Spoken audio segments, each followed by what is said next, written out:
The Ukraine crisis was entirely caused by the EU and, naturally, by their American collaborators, and, one can say, masters.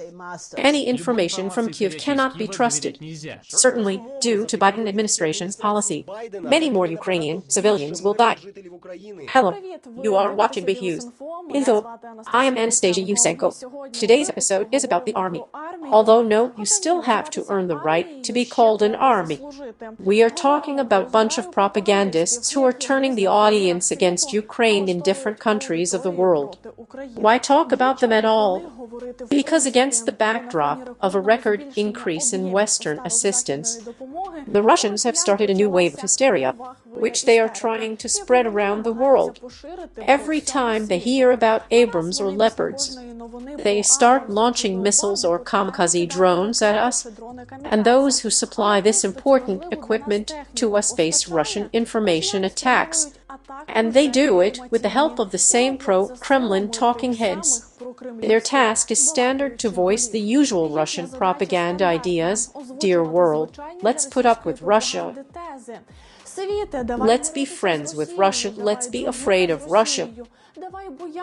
Abandon Ukraine at last.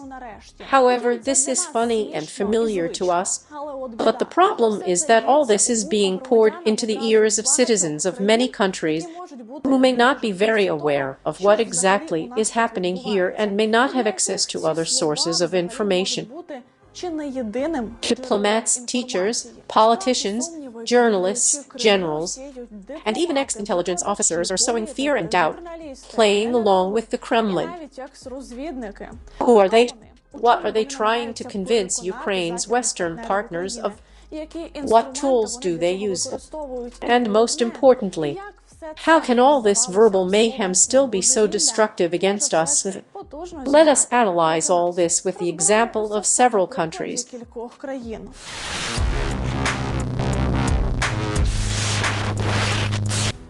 Let's start with Germany, which, let's face it, has been hesitant to take any serious decisions since the beginning of Russia's full-scale invasion of Ukraine. Yes, this can be explained by history because Germany has had and still has a lot in common with Russia.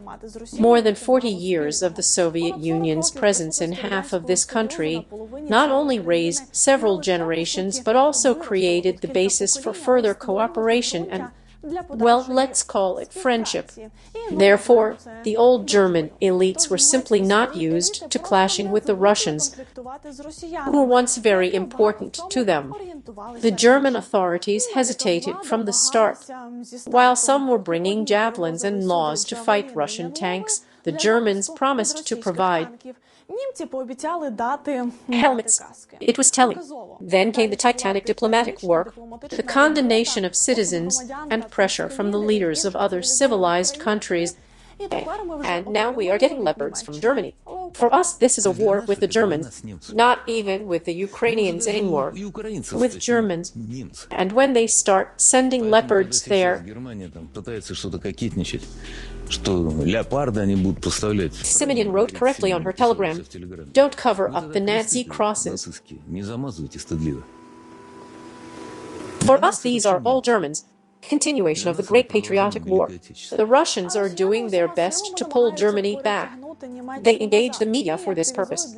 And unfortunately, this task does not seem difficult, because there are plenty of pro-Russian speakers in the German media. Now, these words have an impact on the audience. It hurts the West, Europe in particular, more than Russia.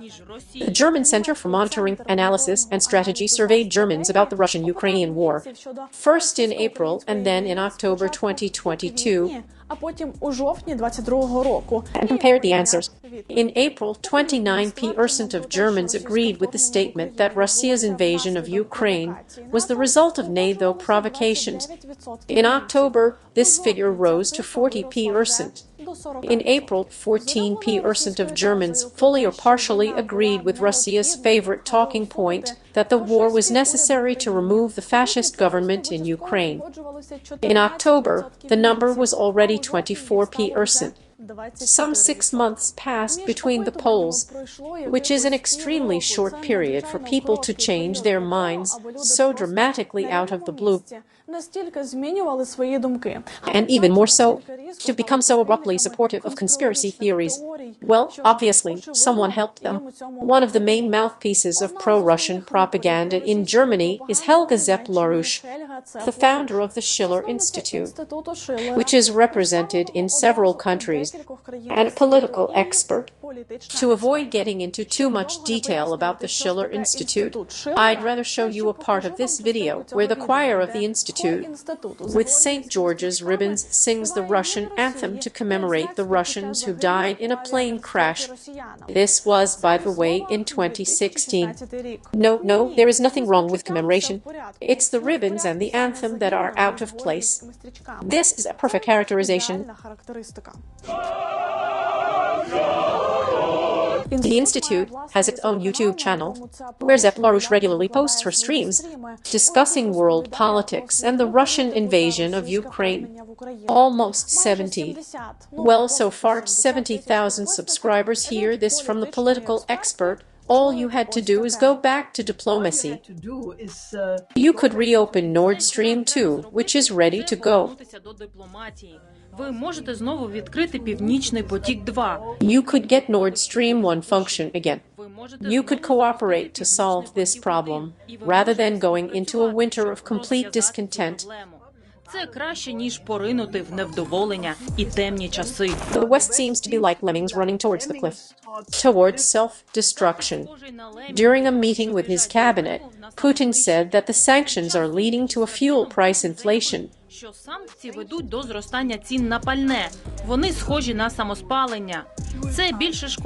They are like an autodaf. Sounds familiar? Yes, in a slightly different form, but these statements are constantly found in the Russian media. And here's a recent one, by the way.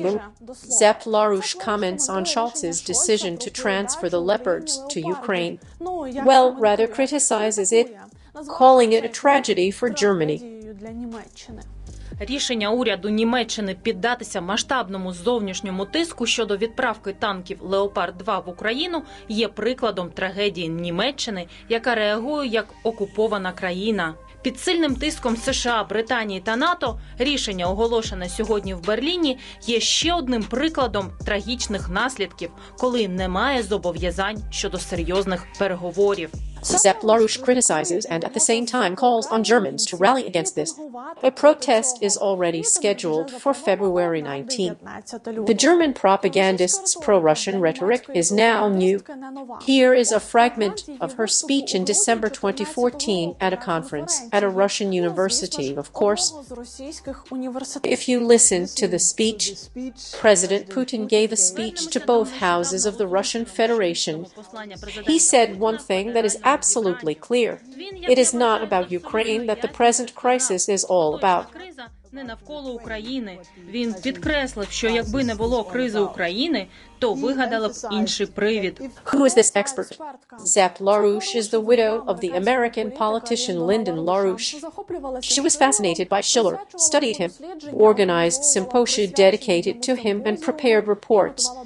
In the 2000s, she became concerned with violence in VO culture, criticized the Popman cult, and then traveled to Russia and spoke at the State Duma on the topic of global financial destabilization. Step by step in 2014, Zepp-Larouche began to promote openly pro-Russian views actively. The Ukraine crisis was entirely caused by the EU and, naturally, by their American collaborators. Її американськими спільниками, а точніше, господарями. And, one can say, masters, media outlets in Russia continue to pick up her quotes.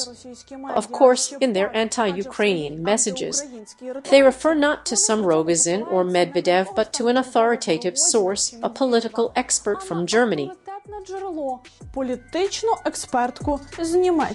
According to German politician Helga Zepp-Larouche, the world is threatened by a third world war, this time a nuclear one, which would result in the extinction of all humanity. To prevent such a scenario, the West needs to cooperate with Russia rather than compete with it. Director of the Schiller Institute, more and more countries realize the futility of sanctions. Another mouthpiece of Russian propaganda in Germany is Alice Schwarzer, a journalist, columnist, and founder of the German feminist magazine Emma. Schwarzer started her career in France, where she launched a feminist movement, and then moved to Germany, where she also worked with the feminist movement. Everything would have been fine, but in 2022, with the beginning of Russia's full-scale invasion of Ukraine, Schwarzer immediately switched from feminism to politics. In April last year, Schwarzer initiated a petition addressed to Scholz on the pages of the feminist magazine, calling for a halt to arms supplies to Ukraine. Schwarzer was supported in this by 36 German public figures, artists, musicians, directors, writers, and journalists. In total, almost 500,000 people have signed the petition. We warn against making a double mistake. First, the responsibility for the risk of escalation to a nuclear conflict lies solely with the initial aggressor, not with those who openly provide it with a motive for possibly criminal actions. On the other hand, the decision on the moral responsibility of further costs of human lives among the Ukrainian civilian population is solely within the competence of their government. The propagandists found Scholz's weakness, his doubts. Well, this is what I was talking about. They began to focus on it. The petition, by the way, was immediately responded to by Ukraine's ambassador to Germany at the time, Andriy Melnik, who publicly addressed Schwarzer. Your call for Ukraine's surrender means that your famous feminism is just a cover and a fake. Accepting the mass rape of Ukrainian women by Russian soldiers is pure cynicism. I don't want anyone in their right mind to buy your Emma. Schwarzer's column in Emma is also called Schwarzer. Schwarzer often devotes this column to the topic of Ukraine. Well, how often? Almost constantly. Too often for a feminist magazine. And no, it's not about Ukrainian women in the armed forces or about women in general. It is about Ukraine having to surrender. President Zelensky and his dubious ambassador to Germany are now constantly demanding more heavy weapons from the West. On behalf of the victims, but do the weapons really serve to protect the population, or do they cause more casualties? And do all the soldiers in Ukraine really want to be heroes? Yes, you heard it right. You could see and hear similar notions about more weapons, more victims, about forced mobilization in Ukraine, and about discrediting the Ukrainian army in the Russian media at the beginning of the invasion. DUBBED. In Ukraine, men are once again being served with summonses. Military officers are tracking them down in the most unexpected places, in public transportation, markets, bars, and restaurants. At the same time, men cannot leave the country legally. As a result, some pay bribes for forged documents, while others cross the border in the mountains and swim across icy rivers. It is very important how it is presented. In terms of, yes, there is a war in Ukraine, and sometimes people may be served with summonses in public transport or on the street. And yes, law enforcement officers occasionally catch men dressed as women trying to cross the border. But these are isolated cases that are presented as systemic. And in another column in her own feminist magazine, Schwarzer goes on to try to discredit the Ukrainian government, but in a very disgusting way. Not through the president himself, the government, or their decisions, but through criticizing Zelensky's wife. While soldiers are dying on the front line and women are raped in the rear, First Lady Olena Zelenska is posing for fashion. What is the purpose? To persuade the average German that while the Germans themselves have to struggle because they are imposing sanctions on Russia, the wife of the Ukrainian president is featured in fashion magazines. Despite this stance, Schwarzer is regularly invited to talk shows by German television channels. This is an excerpt from the weekly program Maischberger, in which guests discuss the most pressing political issues. The show is broadcast on one of the largest television channels in Germany. This war is not only a defensive war of Ukraine against Russia, but, of course, it is also a war between America and Russia on Ukrainian soil. The Russian media, of course, picked up on this speech by Alice Schwarzer. They made her a heroine in their headlines. German journalist and activist Alice Schwarzer reprimands Ukrainian reporter Vasyl Holod over arms supplies. The activist calcinated states' intervention in the Ukrainian crisis to fight Russia proxy conflict. German journalist and activist Alice Schwarzer has demanded to stop military aid to Ukraine. What is the reason for the recent increase in Germans believing Russian propaganda? Exactly this.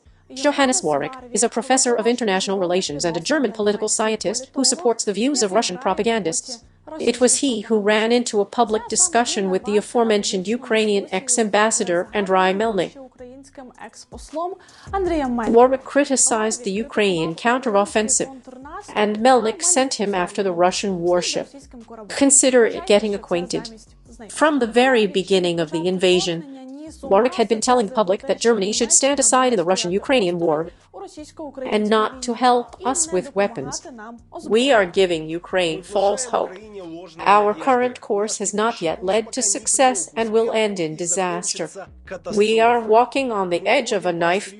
Today we are talking about armed air carriers, tomorrow tanks. Then we will offer air support and send in troops. Warwick, of course, also uses the theme of the nuclear threat from Russia and accordingly calls for a truce at any cost. Because he is scared. The Ukrainians are fighting and Warwick is scared, imagine that. But it should be understood that this is also a tool, sowing fear and uncertainty. When fear and uncertainty are multiplied by additional intimidation and panic, it can lead to hysteria. It can lead to mass hysteria, which is exactly what the Kremlin needs. We must avoid this at almost any cost. And almost any price means that we maintain the ability to compromise, seek political solutions, and avoid betting on the war. It is ironic that German leaders themselves have to extinguish these messages inflamed by pro-Russian propagandists. For example, recently, the leader of Schwarz's party said that Putin would not go to nuclear escalation because of the supply of weapons to Ukraine. I am not afraid. Putin will not intimidate us. With his visit to Beijing and his actions together with Joe Biden at the G20 summit, Olaf Scholz contributed to a significant reduction in the nuclear threat. Putin realized that if he crossed this line, he would lose key allies such as the Chinese. But the Russian media, of course, used Warwick's statements in their headlines. Well, as expected. In fact, this process is a vicious circle. Foreign pro-Kremlin speakers simultaneously preach to their audience and, at the same time, to the Russian audience, where Russians reinforce what they say with honorifics and titles of politician, diplomat, professor, and so on, giving Russian content consumers the false idea that the world fears and respects them, that they are winning and relentlessly grinding down anti-Russian sentiment. All of this is confirmed by the head of the NSDIS Center for Countering Disinformation, Andriy Shapoval. It was the Russian media that created this image for their agents of respected experts. Look, this is a professor, this is an ex-intelligence officer, this is a former military man. That is, they actually used their agents to create the image of very serious and respected experts. Now let's summarize. What messages are the Russians, through their middlemen, trying to impart to Germans? The need for Ukraine to negotiate with Russia as soon as possible, and it is unnecessary to transfer weapons to Ukraine. What tools are they using for this? They are trying to frighten ordinary Germans with dire consequences and, at the same time, discredit Ukraine in a rather disgusting way through all available media platforms. They can exploit social media, websites, magazines, even national television. What goal are they trying to achieve? To influence German aid to Ukraine, including the supply of weapons. This is a very old and very complicated story that goes back to the end of the Second World War. Russians are skillful at using all the triggers that exist for Germany today. Всі тригери, які існують сьогодні для Німеччини. The supposed historical memory and therefore the supply of weapons and intervention in the conflict in general was not so easy and so quick from the German point of view. The United States began supporting Ukraine before the Russian invasion and continues to do so actively today with information, weapons,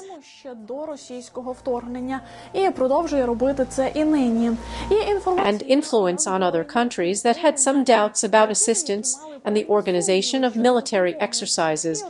But every action is always countered. So all this time, a certain resistance movement has been maturing and developing in the United States, who is its foundation, a part of the Republicans that is guided by the previous president, Donald Trump. Trumpists who have long been suspected of having ties to Russia, and Russia in turn of influencing this group of people in the United States. Everything would be fine if these people did not have influence, money, and powerful media platforms on which to broadcast pro-Kremlin messages. Jatras is an American, former diplomat and former advisor to the Republican Party leadership in the United States Senate, who now often serves as an expert for Russian propaganda media, which, of course, do not forget to point out that Jatras was an American diplomat. Here, for example, is how he comments on the Russian atrocities in Irpin and Bucha. Any information from Kiev cannot be trusted. Fakes are part of the information war waged by Ukraine. So now we don't take words like atrocity seriously without an official investigation. On the eve of Russia's full-scale invasion of Ukraine, Jatras defended the Moscow Patriarchate and even appeared in a Russian propaganda film about the church split in Ukraine, made by a Russia One television channel host. They have created a structure of ideology that combines ideology against Christian morality, business, money, the intelligence community. All of these were integrated together and directed against Russia and against the Orthodox Church. Also featured in the film, by the way, was Vadim Novinsky, a former Ukrainian who recently resigned and got sanctioned by the National Security and Defense Council. But that's a minor detail. The ways in which the correct Kremlin-influenced information is conveyed in Germany and the United States differ. In the United States, speakers who play along with Russia generally do not use scaremongering because the United States Army is still among the most powerful in the world. They criticize Ukraine less often, instead focusing on the American government, which is helping Ukraine. Graham Fuller is an American writer and political analyst. He is a former CIA officer with 30 years of service. He served as the CIA station chief in Kabul. Fuller studied at Harvard. In addition, he earned a master's degree in Russian studies, a comprehensive study of the Russian language, history, literature, and culture. Fuller is also known for publicly criticizing Biden for calling Vladimir Putin a murderer. Quite telling, isn't it? Fuller can be seen on many different media outlets, and he carefully collects these numerous publications on his website. Probably his age, he is over 80, and his former titles create an image of a powerful and respected expert, which is exploited by both American and Russian media. What are experts allowed to do? They are allowed to make very big, almost sensationalist statements. Here is one of them from June 2022, at the same time last summer.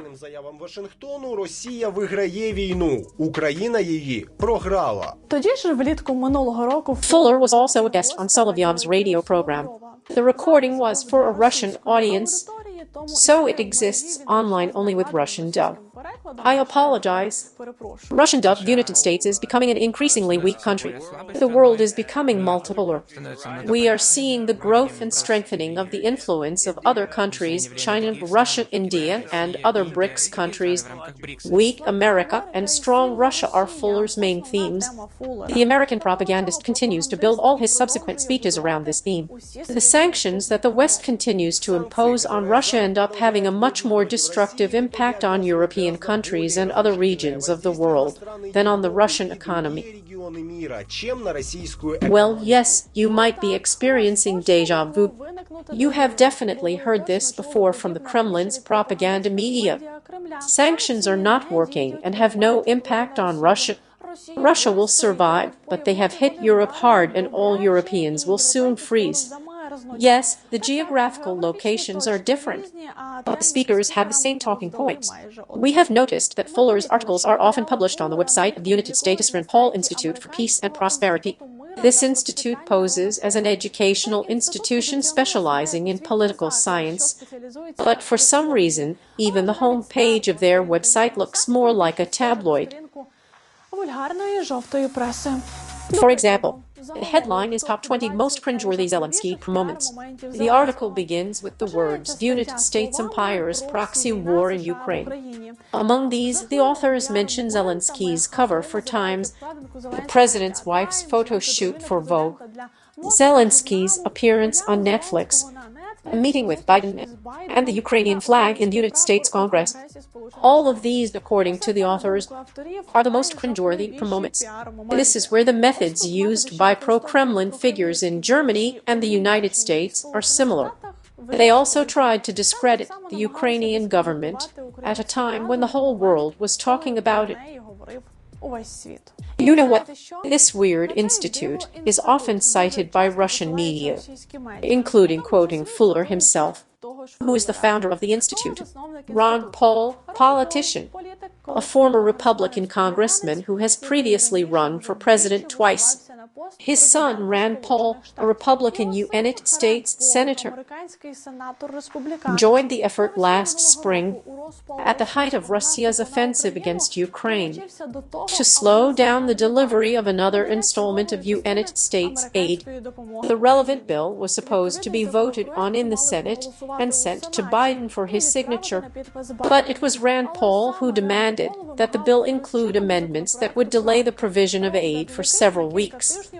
I don't think it's necessary to explain what delaying the aid for several weeks means for us.